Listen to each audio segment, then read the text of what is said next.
Before I pass this along to David, Mike. More of you. Hi. What's up? Remember when Deion Sanders went after the guy saying, hey, my son's going to be drafted in the top 5 pick, and where's your kid? He went on social media and just kind of basically made a buffoon of himself. Well, he's kind of apologized. He told you why he did it. Deion said he has to be better, but hey, I was at home and I was bored. So that's why he went on social media and said all those things. Okay.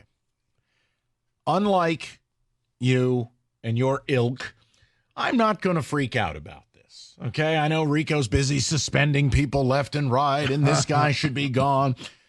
Deion Sanders in sum total right now is kind of teetering on the edge of con artist. Look, man, their total's 5.5.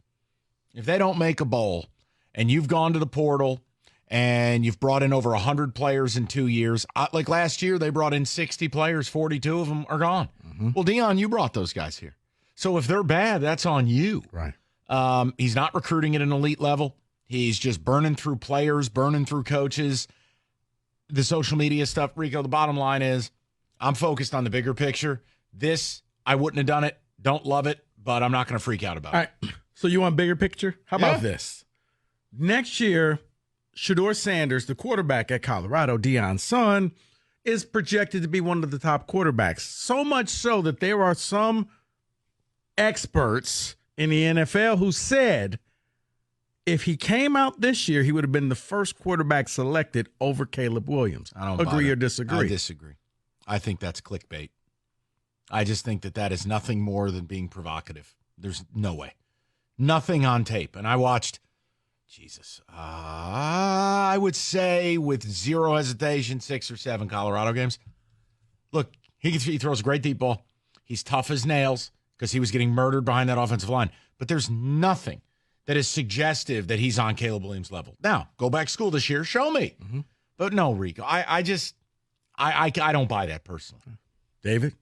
Well, I'm glad you started with the Colorado stuff because you're annoyed with Colorado, Rico. You're annoyed with Colorado. It kind of leads me to my theme of a guy that I'm annoyed with. Kenny is sitting right there, dude. You don't need to. No, not him. It is Marvin Harrison Jr. What did he do? Here's why. He doesn't even talk. To this day, according to reports, he still has not signed the NFLPA's group licensing agreement. Okay. And he also has a separate deal with Fanatics for memorabilia, sign autographs, all this type of stuff. Along with, during the draft process, he told teams, I'm not working out for you because I need to prepare for the NFL season. I'm annoyed by him because he seems to be arrogant, and my dad played in the NFL. I know more than you. I'm better than you. I'm not doing the stuff that everybody else is doing. You're not annoyed by him? Is it just me? It's just you. Okay. Because I would say this, David, because his father is a Hall of Fame player. But he's not a Hall of Fame player yet. No, but because he was taken so high. It's why he could say this and Brendan Rice can't. Brendan Rice is trying to get a job. Marvin has a job. Marvin knows some of these things aren't really necessary in order for me to get out on the field. Now, it's window dressing and it makes fans feel good. I don't care. Now, he could be isolating himself down the line. But yeah, I think as of right now, this one's on you, Pastor. That's cool. Here's another guy I'm annoyed with because he's back in the news somehow. I want you to lead Sunday's sermon with this. I will. J.J. Watt. Okay. Talking about returning. I'll give you this one. I told D'Amico Ryans last year, don't call unless you absolutely need it. But if you ever do call, I'll be there. And he knows not to call unless he absolutely needs it. What the heck, dude? That's a man who is seeing the success that the Texans are having and seeing that they're on their way up. Their trajectory is sky high. He wants to be back. He wants a piece of it now because what if Houston forgets about me? Maybe I need to go, save a baby from a burning building or something so that they'll say, hey, remember JJ? No, we don't. I think he's one of the biggest attention whores in the history of sports. I can't stand JJ. I used to think that you were exaggerating when you said that, and now, yeah, he just does. Even when he tries to do the right thing, he still manages to make it about him. He's just white Russell Wilson. They're both just created in a lab, awkward, attention, cringy. I can't stand him. I agree with you. And let's get to Russell Wilson's team, because there's a former Steeler talking about how Mike Tomlin should be on the hot seat. That is former offensive lineman Willie Colon. He was on with the Carton Show saying how, quote, when you talk about his overall record, you talk about it in 17 seasons. He's only 8-10 in the playoffs, only 4 seasons with playoff wins, and he's had some bona fide teams with even Ben Roethlisberger. Mm-hmm. He's saying he should be on the hot seat because he doesn't know what the Steelers nation is right now. Yeah, I think if he doesn't make the playoffs, you can have the conversation. Here's the other thing. Mike Tomlin has grown adult children. Like, there comes a point where you've had a great run, you had a great career, you want to live your life. Look, there was a thought process that Tomlin could walk away at the end of this season. The Steelers are about stability. They don't fire people.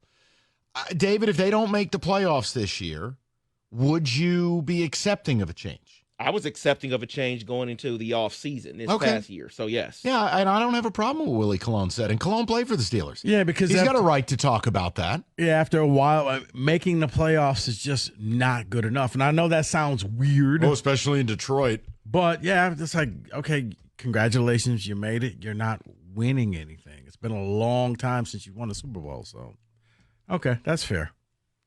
So let's end this with a little fun. You started with college. Let's end with college here because DraftKings Sportsbook has the odds for the national championship in college football. I don't know what players are on the team. Let me guess. The top 12 here.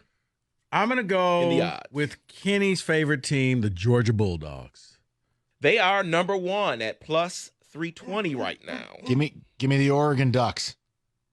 Yes, they are number 4, plus 900. Over to Rico.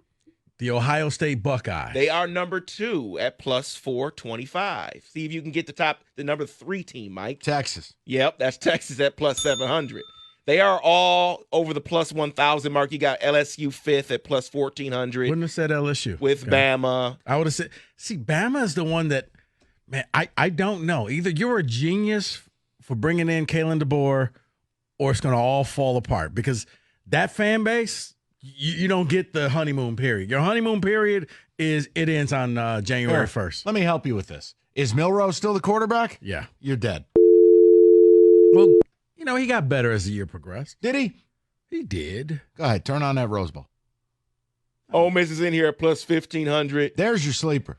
Okay. Really? Yeah. Because, see, Lane is just a con man. But you got to look at the roster. I agree with everything you're saying. He's an offensive genius and a con man and a weirdo. They're really good.